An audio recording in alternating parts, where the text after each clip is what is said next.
Hello my dear students, आज हम लोग बात करने वाले moment of inertia of continuous bodies.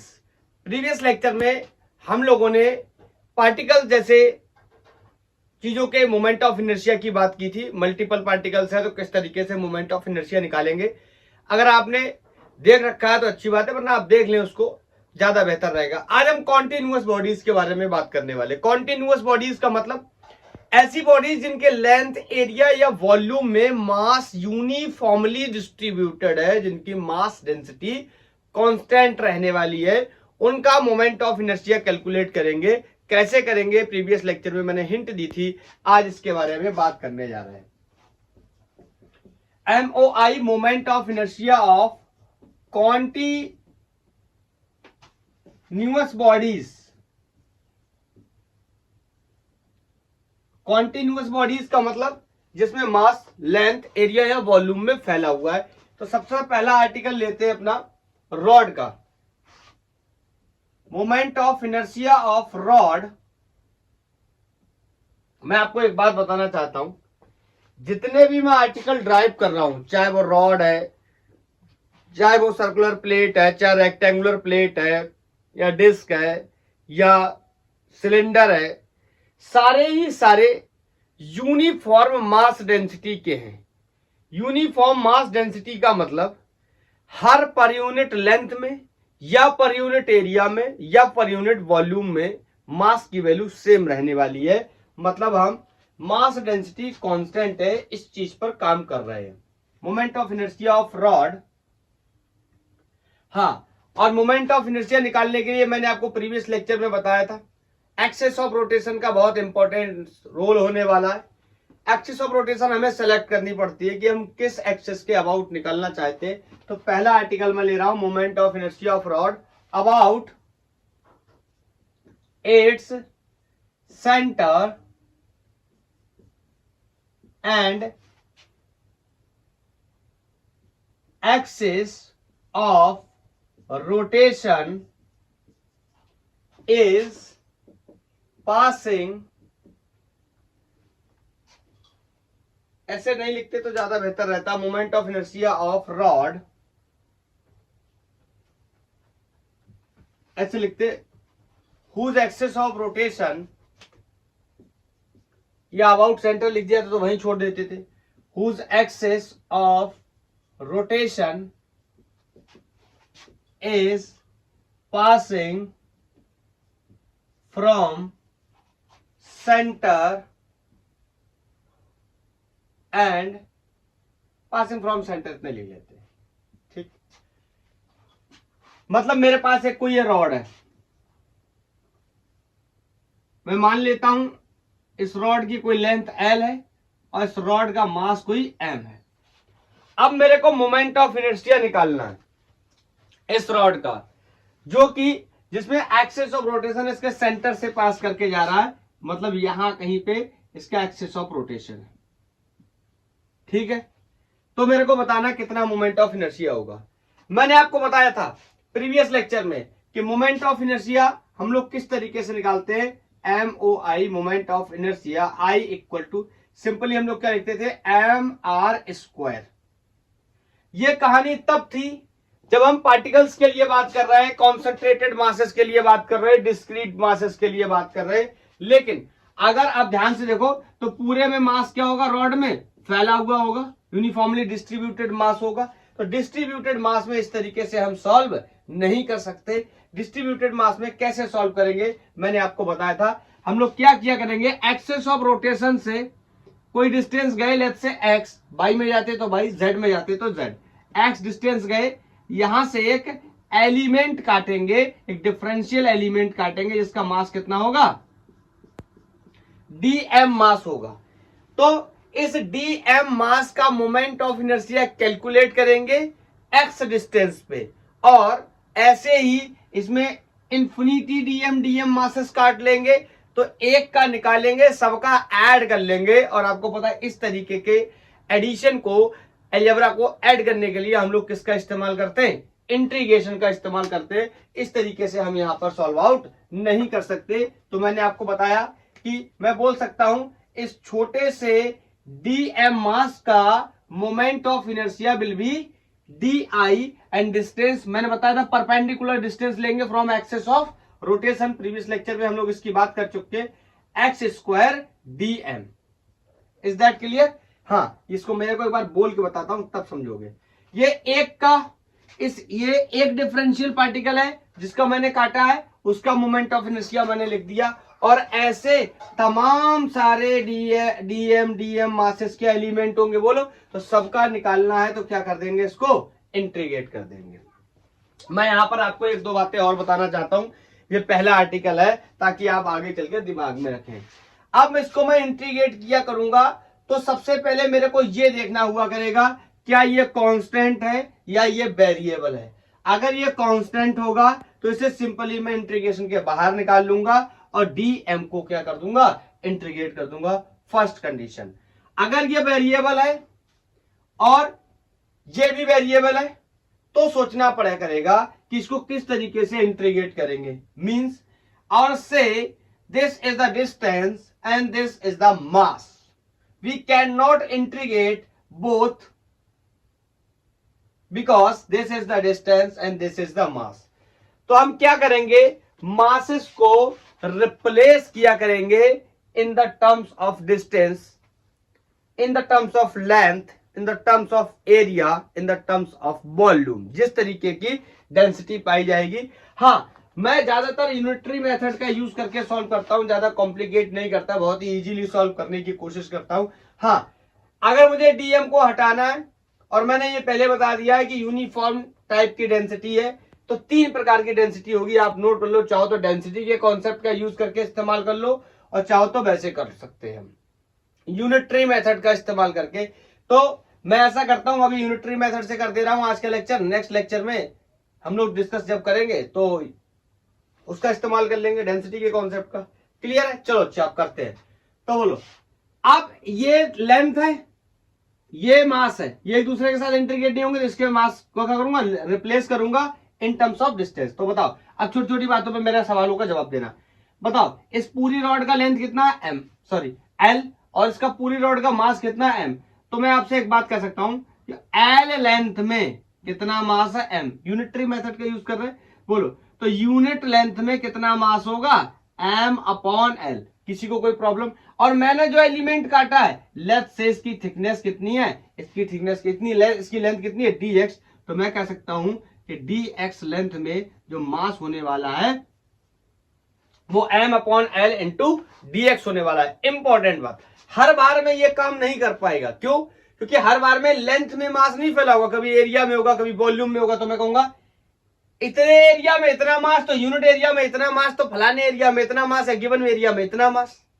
या वॉल्यूम की बात करूं तो ये कंप्लीट वॉल्यूम में इतना मास, तो यूनिट वॉल्यूम में इतना मास, तो गिवन वॉल्यूम में इतना मास। ठीक है, जिस प्रकार की डेंसिटी होगी, जिस तरीके से मास का क्या होगा, डिस्ट्रीब्यूशन होगा। ये लेंथ, ये रॉड जो है, हम ये मान के चल रहे हैं this rod is very thin. मैं यहां मेंशन कर दे रहा हूं, बहुत ही थिन रॉड है, मतलब इसके पास चौड़ाई नहीं है, सिर्फ लंबाई है।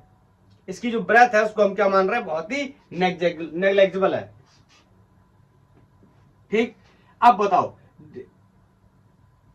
मैं रख दूं इस डीएम की जगह मैं क्या रख सकता हूं, बोलो इस डीएम मास में क्या, सॉरी क्या बोला था मैंने, हाँ, इस डीएक्स लेंथ में कितना मास था, डीएम। तो मैं कह सकता हूं कि ये डीएम की वैल्यू कितनी हो गई, ये क्लियर। ये dx लेंथ में इतना मास है, और dx लेंथ में, dx का लेंथ का मास ही क्या है, dm।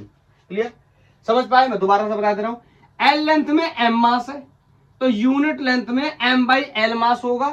तो dx लेंथ में m upon L into dx मास होगा, और इस dx लेंथ में कितना मास है, dm, जो हमने कंसीडर किया हुआ, माना हुआ है, उसको मैं यहां रख देता हूं, m upon L into dx। Is that clear? बोलो, इज दैट क्लियर? अभी देख लो, इसका बेसिक कॉन्सेप्ट यही है कि जो कांस्टेंट उनको बाहर निकाल लो। Mass of the rod is constant and the length of the rod is also constant. पूछो क्यों? क्योंकि इसका पूरा मास क्या है, m, और पूरा लेंथ क्या एल, तो एम अपॉन एल कॉन्स्टेंट, इसको मैं बाहर निकाल ले रहा हूं, ये D I will be I M upon L, अंदर बचा X square with respect to D X, easily integrate हो जाएगा, दोनों ही क्या है लेंथ है, दोनों ही क्या है डिस्टेंसेस हैं, बोलो क्लियर। अब बड़ा क्वेश्चन है कि मेरे को लिमिट लगानी है, तो बताओ ये सेंटर पे मैंने लिया हुआ है, अगर मैं इस साइड गया तो नेगेटिव और इस साइड गया तो पॉजिटिव कंसीडर करूंगा, तो आधी ये सेंटर पे मतलब आधी लेंथ इधर बची, आधी लेंथ इधर बची, तो मतलब इधर की अगर मैं माइनस कंसीडर कर लूं माइनस L/2, तो इधर की क्या कंसीडर करूंगा प्लस L/2, तो लिमिट लगा दे रहा हूं मैं माइनस L/2 से प्लस L/2, ठीक है। तो यहां पर आगे लिमिट डाल के मैं इसको सॉल्व करता हूं, m अपॉन l, बताओ इसका इंटीग्रेशन कितना हो जाएगा x dx का x³/3, इसमें किसी को कोई भी डाउट नहीं होना चाहिए, अब हम लोग बहुत आगे आ चुके हैं। मैं आपको एक बार फिर से बता देता हूं कि जब भी हम इंटीग्रेशन करते हैं x का विद रिस्पेक्ट टू dx, जितनी पावर होती है उसमें एक ऐड कर देते हैं, यहां सिंपली कितनी पावर है 1, तो पावर में एक ऐड कर दिया 1 + 1 और टोटल पावर को डिवाइड कर दिया, टोटल पावर कितनी है 2, तो 2 को डिवाइड कर दिया, this is simply comes out x²/2। तो आप ध्यान रखेंगे यहाँ कितना था x², तो मैंने एक पावर में ऐड कर दिया, रिमेनिंग पावर को क्या कर दिया डिवाइड कर दिया, और limit from minus L/2 plus L/2, अब लिमिट डाल करके इसको सॉल्व कर देंगे। बोलो ये मेथड यूज कर लिया आपने, मैं इसको हटा दूं, इसको नोट कर लो आप, चाहो तो इसका भी यूज कर सकते हो, मैं अभी एक बात और भी बता दूंगा, चाहो तो वैसे भी यूज कर सकते हो, अगर आपको यूनिटरी मेथड में प्रॉब्लम आती है तो मैं आपको इसका और भी तरीका एक बता दे रहा हूं। I is equal to m/l, बताओ क्या रखेंगे अपर लिमिट, फिर लगाएंगे माइनस का साइन, माइनस लोअर लिमिट, तो माइनस माइनस विल भी क्या प्लस, चलो एक बार रख के दिखा देता हूं आपको, this is going to be, यहां पे रखेंगे L³/2⁻³ मीन्स 8, माइनस का sign upper limit minus lower limit, lower limit कितनी है, तो ये फिर से इसके साथ माइनस माइनस क्या हो जाएगा प्लस, इतना तो आप समझ सकते हो, तो ये L³/8, is that clear. So I is going to be m/l, this is L³/8 और दिस इज L³/8, तो ये हो जाएगा 2 टाइम्स ऑफ L³/8। बोलो एक सेकेंड, ये 3 रह गया, इस 3 को मैंने बाहर निकाल लिया, आप ऐसे मान लो इस 3 को मैंने बाहर निकाल लिया, ये 3 था इसको बाहर निकाल लिया, बताओ अब ध्यान से देखो, ये L है तो एक L कट जाएगा, यहाँ L² बच जाएगा, और यहां से ये कटेगा तो कितना बचेगा 4, और 4 3 जा 12, और इसके साथ मल्टीप्लाई करेंगे तो ml²/12, मैं यहां मेंशन कर दे रहा हूं ml²/12 is the moment of inertia of a rod whose axis of rotation is passing from center. Remember my words, अगर एक्सिस ऑफ रोटेशन चेंज हो गया तो मोमेंट ऑफ इनर्शिया भी चेंज हो जाएगा, तो इस चीज को आप क्या करेंगे दिमाग में रखेंगे। Is that clear? This was the first case. अब मैं इसी रॉड का मोमेंट ऑफ इनर्शिया निकालूंगा, लेकिन इस बार मैं इसके अबाउट ना निकाल करके इस एंड के अबाउट या इस एंड के अबाउट निकालूंगा। तो चलो आप लोग सॉल्व करो, तब तक मैं बोर्ड को साफ करता हूं कि क्या करना है, मोमेंट ऑफ इनर्शिया निकालना है। फिर से लिखो MOI of rod whose axis of rotation is passing from not centre, passing from its end, is passing from its end। अब एंड से पास कर रहा है तो कैलकुलेट करो कितना होगा, तब तक करो तुम। अरे भाई कहानी थिन रॉड है, मैं इसको साफ कर रहा हूं, बताना मेरे को आंसर आया हो तो। आ गया सर? अभी तो आप बोर्ड साफ कर रहे हो। अरे तुम तो पॉज करके कर सकते हो ना, बोलो आ गया? ml²/3 आ गया क्या? आ गया? चलो चेक करते हैं। ये मेरे पास एक रॉड है, थिन रॉड है ऑफ कोर्स, और मोमेंट ऑफ इनर्शिया मेरे को निकालना है एंड के अबाउट, तो यहां पर मैंने क्या बना लिया, एक्सिस ऑफ रोटेशन, ये मेरा हो गया। ठीक है, तो इस बार आपको पता है यूनिफॉर्म मास डेंसिटी है, मास पूरे में फैला हुआ है, हर पर यूनिट लेंथ में मास की वैल्यू क्या है सेम, तो अपन एक्सिस ऑफ रोटेशन से कोई x डिस्टेंस जाएंगे, यहां से एक पार्टिकल कट करेंगे जिसकी लेंथ dx होगी और जिसका मास कितना होगा, dm होगा। और मान लेते हैं इस पूरी रॉड का लेंथ m और इस पूरी रॉड का मास क्या है, कोई capital M। Is that clear? तो इस छोटे से पार्टिकल का मोमेंट ऑफ इनर्शिया छोटू सा होगा कितना, di will B perpendicular distance x and dm। और इसका कर देंगे इंटीग्रेट, एक का निकाल ले, ऐसे सबको जोड़ लेंगे तो सबका निकल आएगा। बोलो क्लियर? और वही पुरानी कहानी अभी जो हम यूज करके आए कि L लेंथ में तो मास m है, तो यूनिट लेंथ में m अपॉन L हो जाएगा। तो dx लेंथ में मास कितना हो जाएगा, m upon L into dx। इस dx लेंथ में कितना मास हो जाएगा, m upon L into dx, जिसकी वैल्यू हम dm भी बोल सकते हैं। तो यहां से रिप्लेस करने चला मैं, यहां पे मैंने लिखा x square m upon L, dm की वैल्यू। अब ये मत समझना ये dx लेंथ में कितना मास है, dm, that's why okay, into dx। Is that clear? ये m अपॉन L क्या होगा, बाहर आ जाएगा, और this di will be I, this will be mass over length and integration of x square with respect to dx। Is that clear? बोलो, is that clear?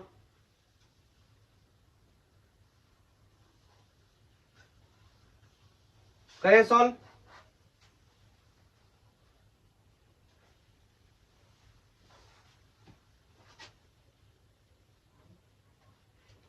अब limit को भी डिसाइड कर लेते हैं। इस बार अपना एक्सेस ऑफ रोटेशन यहां से है, मतलब इसको क्या मान लेंगे, 0,0,0, और ये लेंथ पूरी कितनी हो गई, L। तो we can say limit from 0 to L when axis of rotation is passing from its one end. अगर आप यहां से पास कराना चाहो तो आप कर सकते हो क्या, -L से 0, उल्टा चाहो इस साइड में, अगर इसको एक्सेस ऑफ रोटेशन इस साइड बनाना चाहो तो ये 0,0, इस साइड -L, तो -L से 0, आंसर फिर भी वही आने वाला है। So I is equal to m over L, और इसका इंटीग्रेशन मैंने कर दिया, this is going to be x³ और लिमिट फ्रॉम 0 से L। सबको पता है x³ कैसे होगा, अभी मैंने करके बताया था, पावर में एक जोड़ेंगे, टोटल पावर को डिवाइड करेंगे और यहाँ पर अपन क्या रखेंगे, इसकी लिमिट डाल देंगे m ओवर L। बोलो, 0 का तो कोई मतलब नहीं है, अपर लिमिट -0, तो 0 को छोड़ देते हैं, यहाँ रखेंगे L⁻³ अपॉन 3। बोलो, यहाँ एक L से एक L जाएगा, यहाँ 2L बचेंगे, तो यहाँ पर मैं रिजल्ट लिख दे रहा हूं, I is equal to mL²/3। Remember the moment of inertia of the rod whose axis of rotation is passing from its one end, and ऐसा भी कह सकते हैं। देखो, अब इसके बार बार मैं ऐसे टर्म का आगे यूज करूंगा कि axis of rotation is passing from the centre या edge and perpendicular to its plane. अब इसके प्लेन की बात नहीं कर सकता क्योंकि रॉड कैसा बंडी ऑब्जेक्ट है, तो क्या बोलूं, इसके रॉड के इसके प्लेन के परपेंडिकुलर है। Is this clear? मैंने अभी आपको एक बात बताई थी, अगर एक्सिस ऑफ रोटेशन चेंज हो गया, this is axis of rotation, अगर एक्सिस ऑफ रोटेशन चेंज हो गया तो क्या होगा, मोमेंट ऑफ इनर्शिया भी क्या होगा, चेंज हो जाएगा। आप सामने से देख रहे हो, प्रीवियस केस में जब एक्सिस ऑफ रोटेशन सेंटर पे था, then answer was mL²/12, and in this case answer is mL²/3 when axis of rotation is passing from one end. मजा आ रहा है? क्या कॉन्सेप्ट एकदम से क्लियर है? क्या कोई डाउट तो नहीं है? मेरे हिसाब से नहीं होना चाहिए। बिल्कुल इजीली पढ़ेंगे, कोई जल्दबाजी नहीं करेंगे।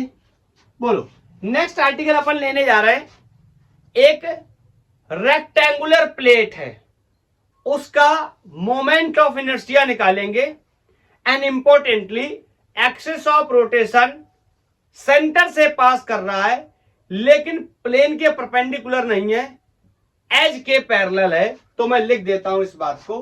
तीसरा आर्टिकल है हमारा MOI of rectangular plate whose axis of rotation is passing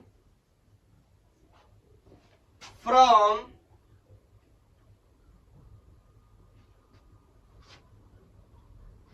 passing from center and parallel to its as बोल दे रहा हूं, इट्स एज या प्लेन लिख दे रहा हूं, एक ही बात है, समझाता हूं अभी कैसे।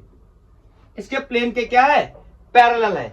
इस बात को मैं आपको ऐसे समझा सकता हूं, पहले मैं आपको बोर्ड पे बना के बताता हूं तब आपको समझाता हूं। ये मेरे पास कोई एक रेक्टेंगल है, ठीक है, और मैंने मान लिया इसका कोई एरिया जो है ब्रेथ बी होगा और इसका लेंथ क्या होगा, एल होगा, तो इसका एरिया क्या हो जाएगा, एल इंटू बी। अभी क्या है, axis of rotation is passing from centre, आपको पता है रेगुलर बॉडी है तो सेंटर आधे में होगा, बोलो।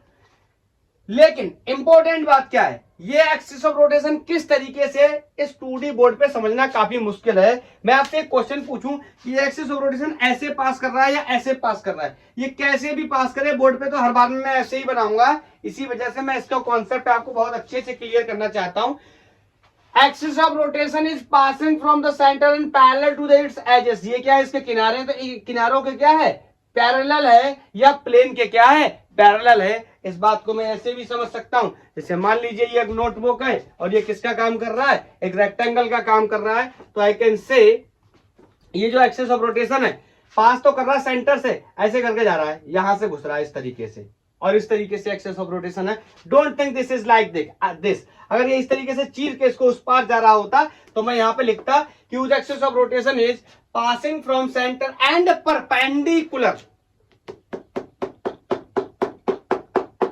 Perpendicular to its plane. In this condition parallel to edges या पैरेलल टू प्लेन का मतलब है कि सिंपली ये रेक्टेंगल ऐसे रखा हुआ है और मैंने यहां से कुछ इस तरह से डाला, एक्सिस ऑफ रोटेशन पास कहां से कर रहा है, सेंटर से, लेकिन प्लेन या एज के क्या है, पैरेलल है। Is that clear? तो लगाओ, करो सॉल्व, एक चांस देता हूं आपको, फिर बताओ मेरे को हुआ या नहीं हुआ।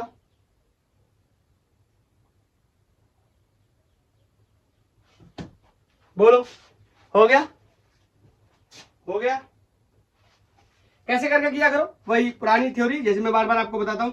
यहां से x डिस्टेंस आगे जाओ और यहां से, अब ये 2D बॉडी है, अब एलिमेंट जो कटेगा उसमें सिर्फ लेंथ नहीं होगी, उसमें एरिया हो सकता है। क्यों? क्योंकि ये 2D बॉडी है। ऐसे आप सोचो, इसमें से, इस कॉपी में से आप स्ट्रिप काटोगे, इस कॉपी से आप स्ट्रिप काटोगे, यहां से x लेंथ गए आप, यहां से आप x लेंथ आगे गए, अब यहां से आपने एक स्ट्रिप काटा, तो बताओ ये स्ट्रिप कैसा है, इससे बाहर निकालोगे तो इसके पास एरिया होगा। क्यों? ये हो गई इसकी लेंथ और ये हो गई इसकी ब्रेथ। क्लियर है मैं क्या बताने की कोशिश कर रहा हूं? क्लियर है? बोलो। तो यहां से गए तो इस स्ट्रिप को, अच्छा मैं बाहर निकाल के दिखाता हूं आपको। ये इतना स्ट्रिप आपने काटा, इस स्ट्रिप को मैंने बाहर निकाला, x डिस्टेंस आगे जाकर के मैंने काटा, लेफ्ट से इसकी जो लेंथ है वो कितनी है, dx, लेकिन इसकी ब्रेथ क्या है, b, ये फिक्स रहने वाली है। आप मेरे से कहीं पर भी क्या कटवा लो, कहीं पर भी कटवा लो स्ट्रिप। कब चेंज होगा?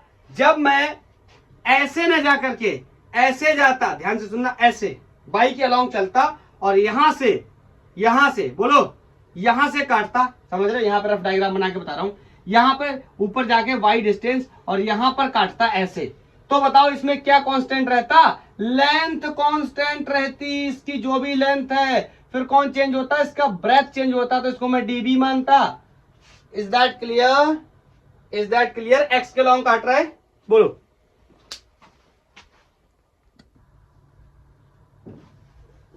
कर लिया?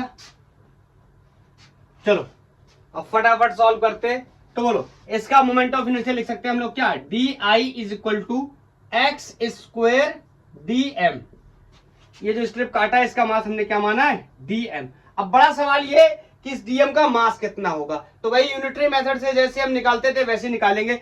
तो मैं बोलूंगा इसके पूरे एरिया में कितना मास है, 9। अब हम लेंथ नहीं बोल सकते, एरिया बोलेंगे। इसका एरिया कितना हो जाएगा, लेंथ इनटू ब्रेथ। मैं बोल सकता हूं पूरे एरिया में कैपिटल M मास है, तो यूनिट एरिया में M upon L into B ये हो जाएगा।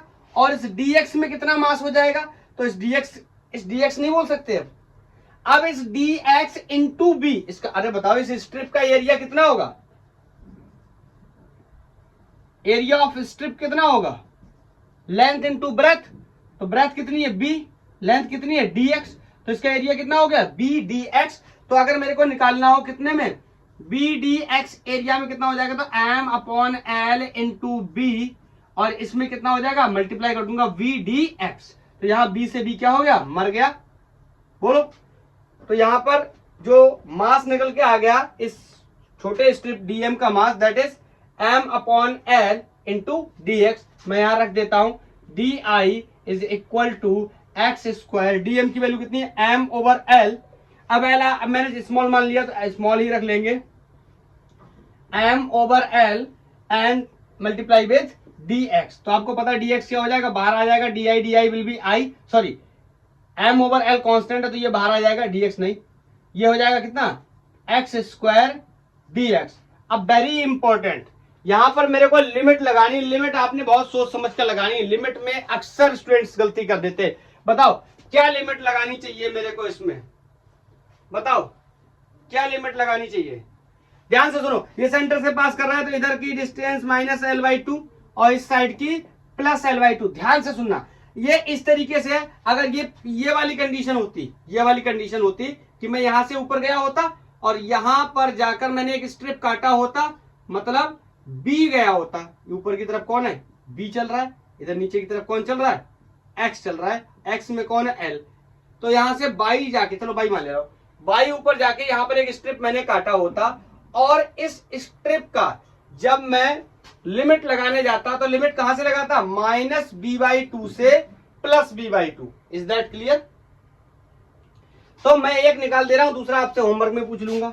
I is equal to m upon l, L limit is -l/2 to +l/2। अगर आप ध्यान से देखो तो इस फैक्टर को अभी अपन अभी सॉल्व करके आए, ये x³/3 हो जाएगा, लिमिट रखेंगे, सब कुछ अभी सॉल्व करके आए, और यहां से मैं लिख देता हूं this is going to be x³/3 limit from -l/2 to +l/2। यहां पर लिमिट डाल करके आंसर कर देता हूं। बोलो, यहां पर लिख सकता हूं क्या, m over l limit l³ upon, ये 3 को बाहर कर लो 8, और ये फिर से माइनस माइनस के साथ प्लस हो जाएगा, अरे फॉर्मूले का माइनस प्लस इसका minus, this is going to be फिर से l³/8। अभी जोड़ा था 2l³/8 हो जाएगा, 8 से 2 से 8 मरेगा, 4 रह जाएगा, 4 इसमें मल्टीप्लाई होगा 12 हो जाएगा, एक l से l। अब l एक जैसे कर लो, अगर यहां पर कैपिटल ही रख लो सब में या फिर स्मॉल ही रख लो, ठीक है। तो ये हो जाएगा I is equal to m l²/12। Let me check कि विजिबल है कि नहीं है, यस विजिबल है, लेकिन ये मास वाला फैक्टर यहां पर विजिबल नहीं हुआ। मैं इसको दोबारा से यहां पे बता दे रहा हूं कि l इंटू बी एरिया में m मास है, तो यूनिट एरिया में m upon l into B mass होगा, और फिर से स्ट्रिप का एरिया कितना है, dx इंटू बी। तो इसमें मैं क्या कर दूंगा, dx इंटू बी का मल्टीप्लाई करूंगा, तो ये b से b क्या हो जाएगा, कैंसिल हो जाएगा, तो ये हो गया m upon l into dx। ये वैल्यू हो गई इस dm मास के जो एलिमेंट अपने काटा था, यहां पर रख दिया मैंने, उठा करके सॉल्व कर दिया। ठीक, मैं आपको फिर से बता दे रहा हूं कि मोमेंट ऑफ इनर्शिया मैंने लेंथ के अलाउंग निकाला, अगर मुझे ब्रेथ के अलाउंग निकालना होगा तो आपके लिए सवाल होमवर्क में आप करके बताएंगे, और यहां आंसर ml²/12 आया, वहां पर mb²/12 आएगा, आप मेरे को करके बता देना। इज दैट क्लियर, बोलो इज दैट क्लियर, किसी को कोई डाउट, मेरे हिसाब से नहीं होना चाहिए। नेक्स्ट आर्टिकल है अपना कि मेरे को मोमेंट ऑफ इनर्शिया निकालना है, एक रिंग का मोमेंट ऑफ इनर्शिया निकालना है। तो मैं आपसे एक बहुत ही बेसिक क्वेश्चन पूछना चाहता हूं कि रिंग का मोमेंट ऑफ इनर्शिया निकालने के लिए हमें यह देखना है, मैं आपसे एक सवाल पूछता हूं कि रिंग में मास कहां होता है, बोलो मास कहां होगा, रिंग है, ध्यान से सोचना, प्लेट की बात नहीं कर रहा हूं, रिंग है, बोलो मास कहां होगा, मास सर्कमफेरेंस पे होगा, बोलो MOI of ring, whose axis of rotation is passing from center and perpendicular to its plane. मतलब मैं एक ऐसा रिंग ले रहा हूं जिसका axis of rotation is passing from centre, centre से पास कर रहा है और प्लेन के किस तरीके से है, परपेंडिकुलर है। इस बात को मैं थोड़ा सा आपको समझा देता हूं क्योंकि मुझे आगे चल के पैरेलल और परपेंडिकुलर एक्सिस थ्योरम पढ़ाने पड़ेंगे, तो वहां इसका यूज लगने वाला है। ये मेरे पास एक रिंग है, जैसे ये रिंग है, इस रिंग का अपन क्या निकालने जा रहे हैं, MOI, मोमेंट ऑफ इनर्शिया। और रिंग में देखो अब दिखाई दे रहा मास कहां है, बोलो सरकमफेरेंस पे, अंदर कोई भी मास नहीं है। और इसमें एक्सिस ऑफ रोटेशन किस तरीके से, ये देखो मैं बोल रहा हूं ना आपको, मैं बोर्ड पे बना रहा हूं तो इसको इस तरीके से मैंने बनाया। ये axis of rotation is passing from centre and perpendicular to its plane. बोलो क्लियर है? अगर हाँ ऐसा होता, axis of rotation is passing from centre and parallel to plane, तो ये ऐसे जाता इस तरीके से। Got it or not? Is that clear? Should be clear. Okay, तो चलो अब इसको कैलकुलेट करते हैं। तो क्या करेंगे, बोलो क्या कहेंगे, आर दूरी पे जाके dm मास काटेंगे। अभी x दूरी पे जाके काटते थे, अभी रिंग के रेडियस पे जाके काटेंगे। तो मैं लिख सकता हूं इस छोटे से dm मास का moment of inertia r² dm हो जाएगा। बोलो परपेंडिकुलर डिस्टेंस कौन है, r, आपको पता है। रेडियस परपेंडिकुलर होती है सरकमफेरेंस के, तो इसका हो जाएगा d विल बी i। बोलो अब मेरी बात को ध्यान से सुनना, मैंने स्टार्ट ही यहीं से किया था कि इनमें कौन कौन वेरिएबल है। जो कांस्टेंट होगा उसको बाहर निकाल लेंगे, जो वेरिएबल होगा उसको इंटीग्रेट कर देंगे। दोनों वेरिएबल होंगे तो मास को रिप्लेस करेंगे in the terms of area, in the terms of length, in the terms of volume, मतलब डेंसिटी के टर्म्स में। अभी बोलो क्या आर वेरिएबल है? नहीं वेरिएबल है, कांस्टेंट है। आप कोई सा भी dm सेगमेंट काटने जाओ, कहीं पर भी dm काटो, ये रेडियस की वैल्यू फिक्स रहने वाली। इसका मतलब r क्या है, कांस्टेंट। अंदर कौन बचा, dm। Very easy. dm का मतलब इस छोटू से एलिमेंट का मास आपने लिया है। अगर dm सारे एलिमेंट्स का मास जोड़ देंगे, सारे एलिमेंट्स का मास जोड़ देंगे, दिस विल बी m। बोलो सारे एलिमेंट्स dm, इस रिंग के पूरे dm, सारे dm जोड़ दिए तो कितना हो गया, m। So moment of inertia of a ring whose axis of rotation is passing from the center and perpendicular to its plane will be m² Is that clear? बोलो बोलो बोलो, is that clear? Is that clear? Next, अभी plate लेते हैं, circular plate. मतलब अब circular plate में और रिंग में डिफरेंस समझने की कोशिश करना। जब भी मैं बोलूंगा सर्कुलर प्लेट का मतलब ये रिंग जो है ना, इसके अंदर भी मास भरा हुआ है, मतलब ये खाली नहीं है, फिर इसके अंदर क्या है, मास भरा हुआ है। तो बताओ अगर मुझे एलिमेंट काटने पड़े तो मैं जाऊंगा इसमें से एक, इस जगह से एलिमेंट काटूंगा तो कौन कटेंगे, रिंग्स कटेंगे। किसमें से, डिस्क में से। प्लेट बोल दूं या डिस्क बोल दूं, एक ही बात है। बोलो तो हेडिंग लगा लो, MOI ऑफ सर्कुलर प्लेट, या चाहो तो डिस्क लिख लो, whose axis of rotation is passing from the center and perpendicular to its plane। लगा लिया हेडिंग? चलो कोई बात नहीं, मैं भी लगा देता हूं। MOI, अब मैं आर्टिकल भूल गया कौन सा, आई थिंक फिफ्थ या सिक्स्थ होगा, फिफ्थ होगा I think. MOI of a circular plate, या इसी को मैं डिस्क भी बोल सकता हूं। Circular plates whose axis of rotation is passing from its center and perpendicular to its plane। बोलो डिस्क के प्लेन के क्या, परपेंडिकुलर। चलो मैं आपको इसका डायग्राम बनाता हूं। ये मैंने बनाया डायग्राम, और ये डिस्क है इस बार, तो इसके अंदर क्या होगा, मास भरा होगा। यहीं पे स्टूडेंट्स आमतौर पे गलतियां करते हैं, छोटी छोटी गलतियां जो उनको समझ नहीं आती। क्लियर?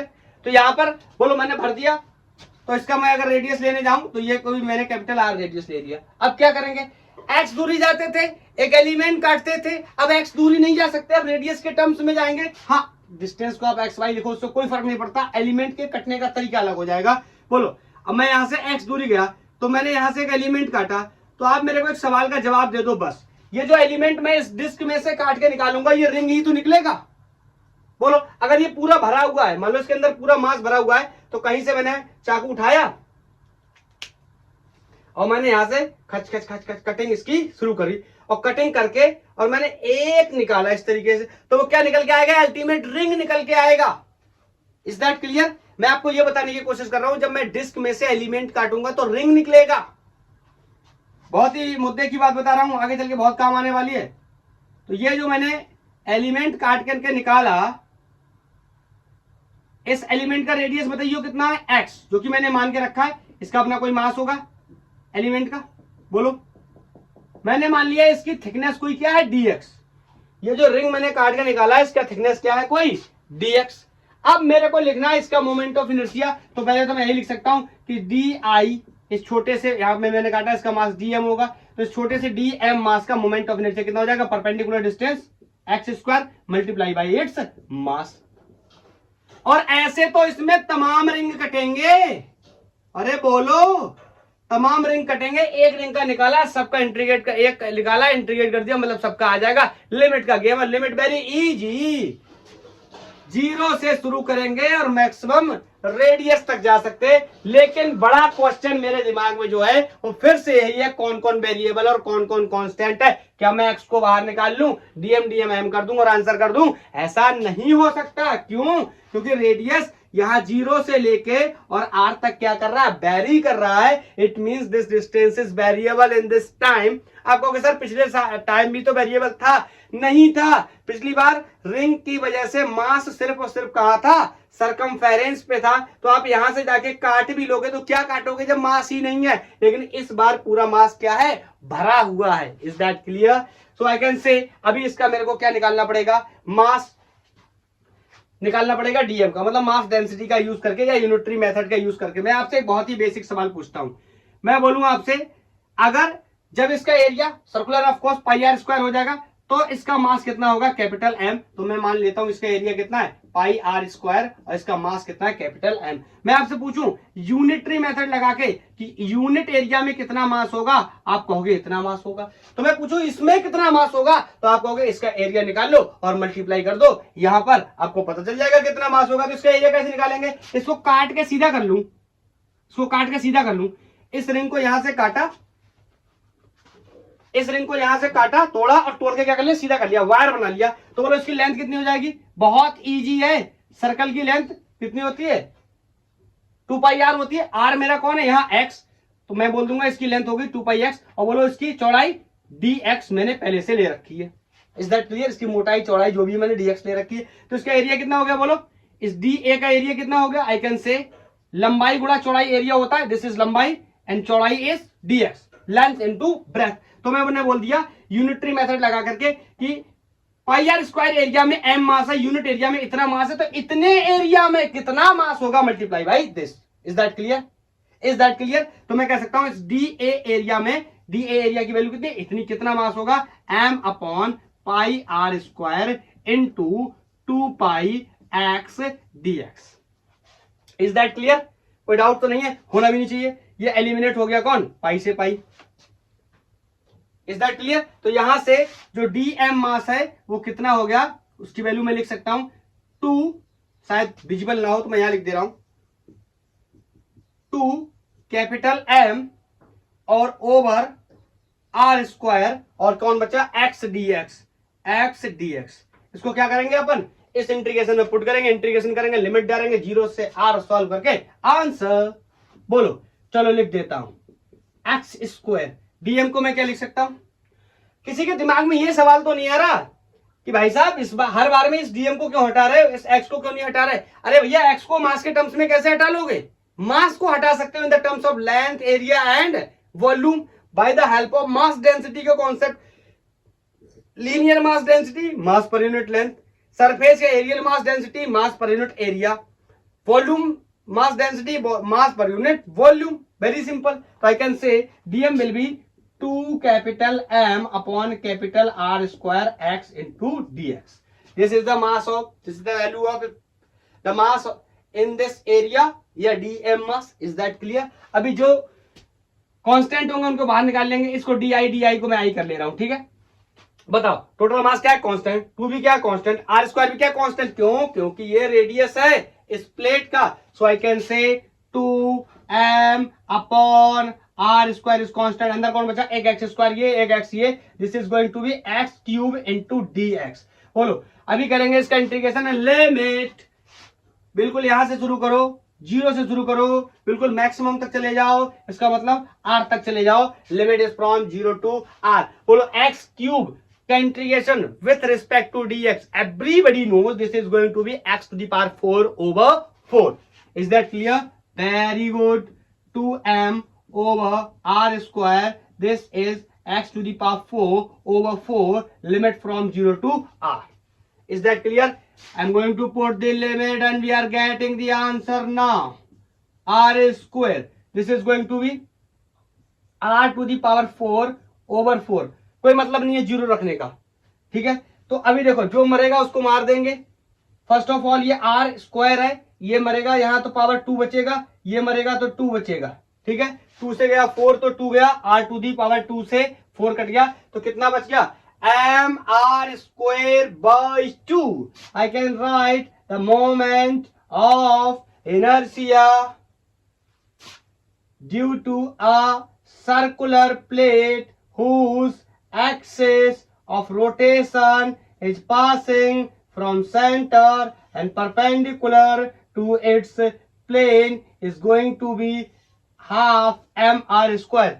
ये रिजल्ट सारे आपको बाद में याद करने पड़ेंगे, क्योंकि जब हम यूज करेंगे परपेंडिकुलर एक्सिस थ्योरम का और पैरेलल एक्सिस थ्योरम का, तो ये बेसिक रिजल्ट्स आपको पता होने चाहिए, अदरवाइज सॉल्यूशन में प्रॉब्लम आएगी।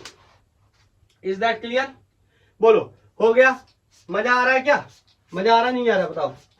अभी 2 आर्टिकल अपन और ड्राइव करेंगे, किसके लिए, एक हॉलो सिलेंडर के लिए और एक सॉलिड सिलेंडर के लिए। अच्छा मैं आपसे एक सवाल पूछता हूं, हॉलो सिलेंडर की अगर मैं बात करूं तो बताओ, हॉलो सिलेंडर का जो भी मास है वो कहां होगा, ऑफ कोर्स सरकमफेरेंस पे होगा, उसके सरफेस पे होगा, अंदर कोई भी मास नहीं होगा।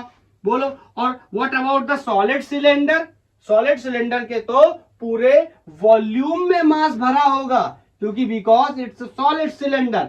हॉलो में कहां होगा, सरफेस पे मास होगा। तो चलो पहले हॉलो की ही बात कर लेते, जल्दी से सॉल्व हो जाएगा। मैं आपसे पूछूं कि ये कोई छठा या 7वां आर्टिकल होगा, मैं बोलूं MOI of hollow cylinder whose axis of rotation is passing from its center and perpendicular to its plane। Is that clear? बार बार हम लोग ऐसी बात करते। तो ये हो गया मेरा सिलेंडर, हॉलो है, ये हो गया एक्सेस ऑफ रोटेशन। बताओ मास कहां होगा, बस इस सरफेस पे मास होगा। तो मैं आपसे पूछूं, फिर यहां से अपन गए कितनी दूरी, अब x दूरी जाके यहां काट ही तो नहीं सकते, क्योंकि अंदर कोई मास नहीं है, तो कहां तक जाना पड़ेगा, सरफेस तक। यहां पर काटेंगे कौन, dm मास, तो क्या चिल्लाएंगे, di मोमेंट ऑफ इनर्शिया होगा, और कितना होगा, परपेंडिकुलर डिस्टेंस, मान लो ये क्या रेडियस के बराबर मान ली, this is going to be r square dm। अब देखो कौन कौन कांस्टेंट है, बताओ क्या ये r कांस्टेंट है या वेरिएबल है, ऑफ कोर्स कांस्टेंट है। आप कहोगे सर इसकी वैल्यू यहां से यहां तक चेंज हो रही है, लेकिन मास तो नहीं है ना, मास तो यहीं पर है। तो हर एक मास, इस मास के लिए, इस मास के लिए, इस डीएम के लिए, इस डीएम के लिए, इस डीएम के लिए, इस डीएम के लिए, इस डीएम के लिए, किसी भी डीएम के लिए इसकी वैल्यू हमेशा कितनी है, तो ये क्या कांस्टेंट, इसको क्या कर लूंगा, बाहर निकाल लूंगा। बोलो बोलो बोलो बोलो, अंदर कौन रह गया, डीएम। तो अपन क्या करेंगे, इंटीग्रेट कर देंगे, डी आई का integrate will be I, this is going to be mass कितना हो जाएगा m, तो this is going to be mr square. This is the moment of inertia of hollow cylinder whose axis of rotation is passing from center and perpendicular to its plane। Is that clear? Next, बोलो what about solid cylinder, क्या सोचते हो solid cylinder के बारे में, बताओ क्या सोचते हो सॉलिड सिलेंडर के बारे में। अब क्या है, चलो थोड़ा सा इसी में पिक्चराइज करके दिखाता हूं। ये सॉलिड सिलेंडर है, तो बताओ इसके अंदर क्या होगा, मास भरा होगा। तो मैं क्या करूंगा, जा करके यहां कहीं काटूंगा। अरे यार पानी डालने की वजह से ये अब साफ नहीं हो रहा, ओह सॉरी चल नहीं रहा मारकर। तो चलो इसको हटा ही देते, तब देखते दोबारा से बना लेंगे, क्या दिक्कत है। बोलो। अच्छा मैं आपसे एक सवाल पूछना चाहता हूं। एक सॉलिड सिलेंडर है, उसमें अगर मेरे को एलिमेंटल कटिंग करनी हो, जैसे अपन रॉड में काटा, डिस्क में काटा, डिस्क में काटा तो क्या काटा था, रिंग, याद आया। डिस्क में जब अपन ने एलिमेंट काटा था तो क्या काटा था, रिंग। अगर मैं आपसे पूछूं कि मैं सॉलिड सिलेंडर से एक एलिमेंट काटना चाहता हूं, वो एलिमेंट कैसा होगा, तो आपका आंसर स्ट्रेट फॉरवर्ड होना चाहिए, that will be the hollow cylinder.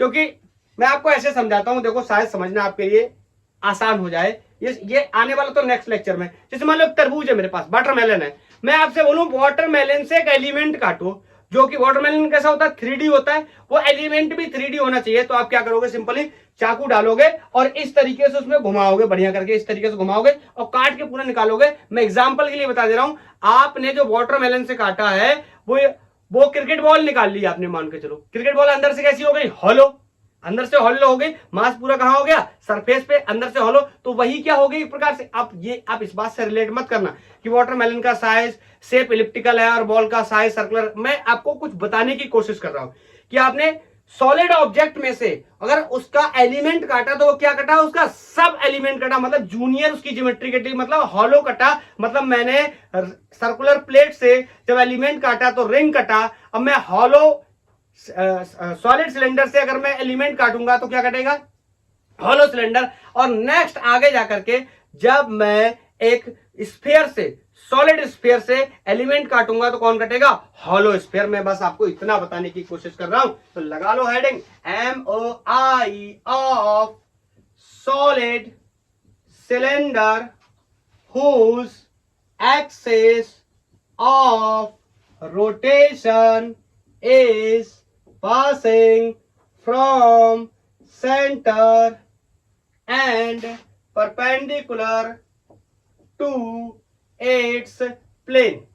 सारे ही प्लेन के परपेंडिकुलर पे काम कर रहे हैं अभी अपन लोग। तो चलो मैं यहाँ पे एक छोटा सा डायग्राम पहले रफ बना के बताता हूं, फिर काट के दिखाऊंगा। ये मैंने बनाया एक सॉलिड सिलेंडर। बताओ सॉलिड सिलेंडर है, इसके अंदर मास भरा होगा, लेट्स से इसकी रेडियस कोई क्या है, r। अभी अपन क्या करेंगे, इससे इसका एक्सिस ऑफ रोटेशन ये हो गया, एक्सेस ऑफ रोटेशन।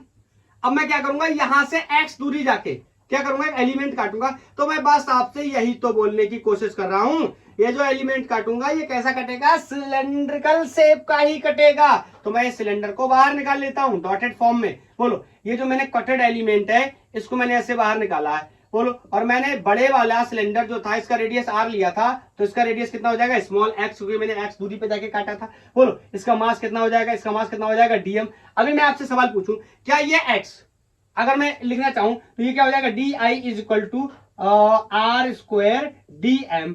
मैं आपसे पूछूं क्या ये एक्स स्क्वायर कांस्टेंट है या ये एक्स स्क्वायर वेरिएबल है, क्या मैं एक्स स्क्वायर को इंटीग्रेशन के बाहर निकाल सकता हूं या नहीं निकाल सकता हूं। तो आप कहोगे सर कांस्टेंट है तो निकल जाएगा और वेरिएबल है तो नहीं निकलेगा, end of course this is variable. आप ये मत सोचना बिल्कुल भी कि प्रीवियस केस में भी तो सर ऐसा ही था। प्रीवियस केस में मास सिर्फ यहां पर था, मैं बार बार कुछ बताने की कोशिश कर रहा हूं, वेरी इंपॉर्टेंट कॉन्सेप्ट, क्लियर। लेकिन इस बार मास कहां है, पूरे वॉल्यूम में भरा हुआ है। इसका मतलब इस बार मैं कौन सी डेंसिटी का यूज करने वाला हूं, वॉल्यूम डेंसिटी का यूज करने वाला हूं। Is that clear, is that clear. क्योंकि solid cylinder is an 3D object, तो मास कहां भरा है, इसके वॉल्यूम में भरा है। और एवरीबॉडी नोज कि सिलेंडर का वॉल्यूम क्या होता है, पाई r स्क्वायर h या l। मैं मान लेता हूं ये सिलेंडर जो है इसकी लेंथ कितनी है, सॉरी इसकी हाइट कितनी है, h। बोलो सिलेंडर तो चाहे कोई भी सिलेंडर हो, दोनों सिलेंडर की ही हाइट क्या रहने वाली, सेम। आंसर सेम, क्यों, क्योंकि मैंने एलिमेंट काटा तो वर्टिकल इस तरीके से एलिमेंट काटूंगा, दोनों की हाइट सेम होगी। अगर मैं इस तरीके से काटता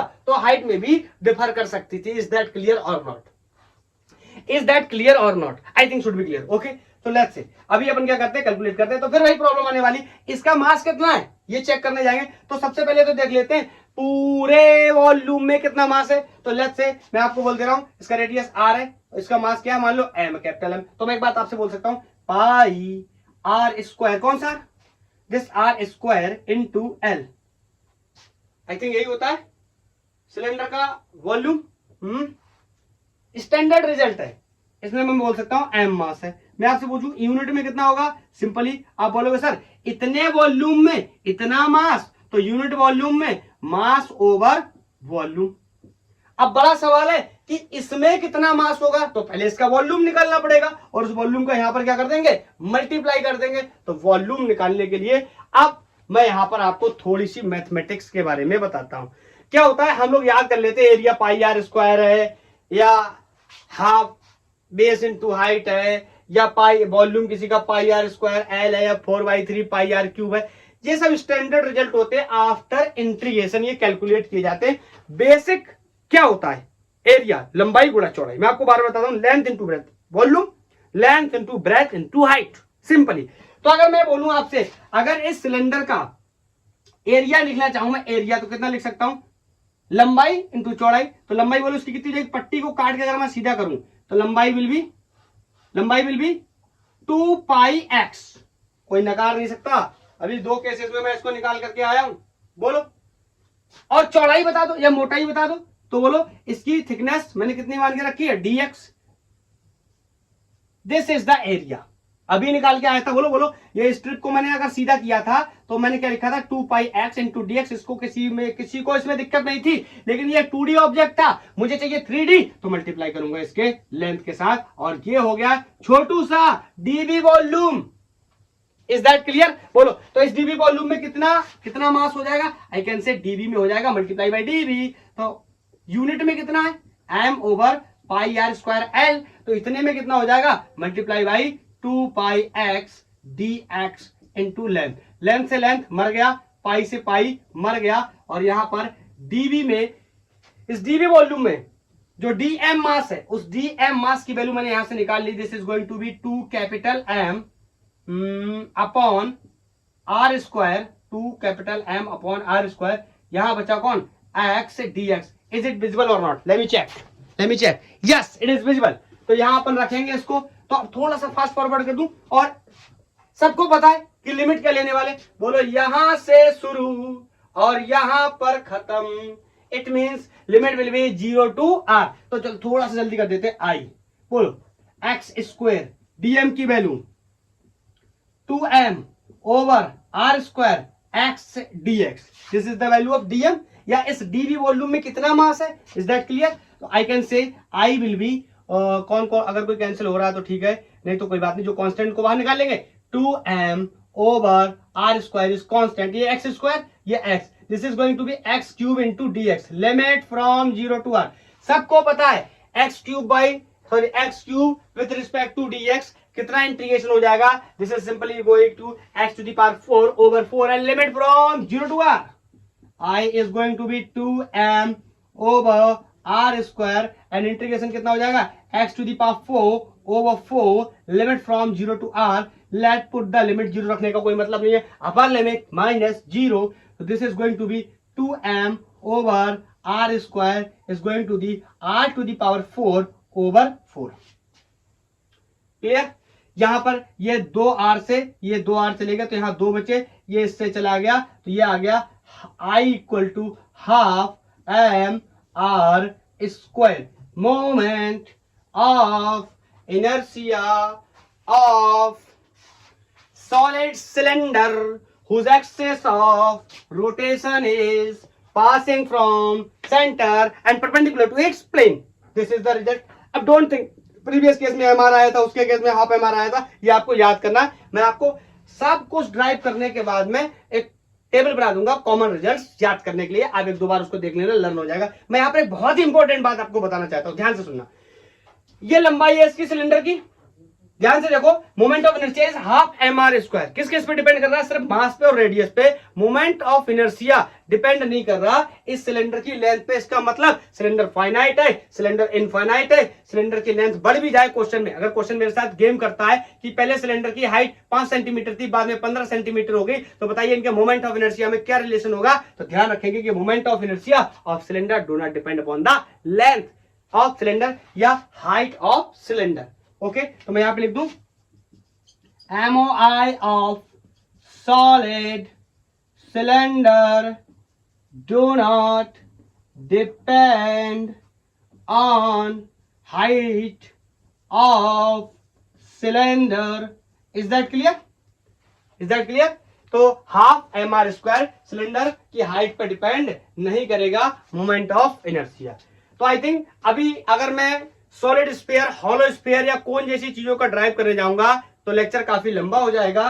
तो आज के लिए यही समाप्त करते हैं और नेक्स्ट लेक्चर में कोन और स्फीयर वगैरह का कैलकुलेट कर लेंगे। तो आज के लिए इतना ही। थैंक यू, धन्यवाद। पढ़ाई करते रहिए।